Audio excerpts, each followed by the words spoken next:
Welcome back to Spore and Sprout. In this video, I'm going to show you how to fruit a shiitake mushroom block. I'll also point out some differences when compared to other species.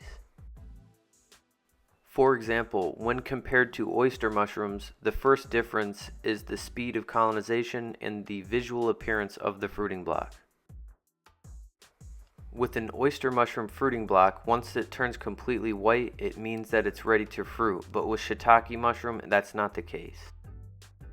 After a shiitake block turns completely white, it still needs an additional 2 months to fully mature. During colonization, the temperature is kept at a steady 78 degrees Fahrenheit to avoid fluctuations that could cause premature pinning. If the browning stage fails, there's a high likelihood that the mushrooms will become deformed. This can happen if the substrate was too nutritious, such as master's mix. The substrate I used was hardwood sawdust supplemented with wheat bran. After the block has completely browned, it is placed in a refrigerator or a cold room to shock it into fruiting. Another thing that can cause premature pinning is handling the block too much during colonization. But after it is completely browned, we can use that to our advantage and give it a good slap to trigger it into fruiting. Another thing that's different about shiitake mushrooms is the block is completely removed from the filter patch bag.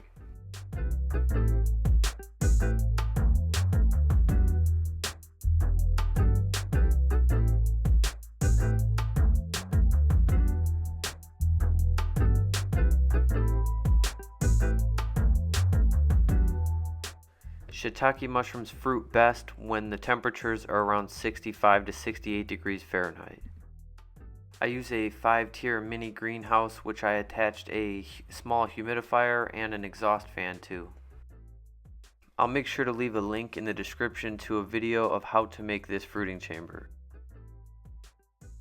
Shiitake mushrooms don't need a lot of light, so you can just use indirect sunlight or a low-powered LED. The shiitake block starts fruiting pretty fast only after a few days in the fruiting chamber.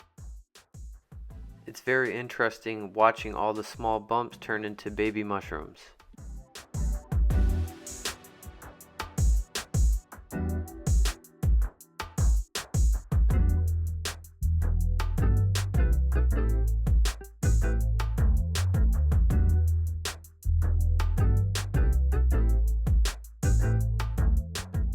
Every day the mushrooms get larger and larger, usually harvesting within 1 week.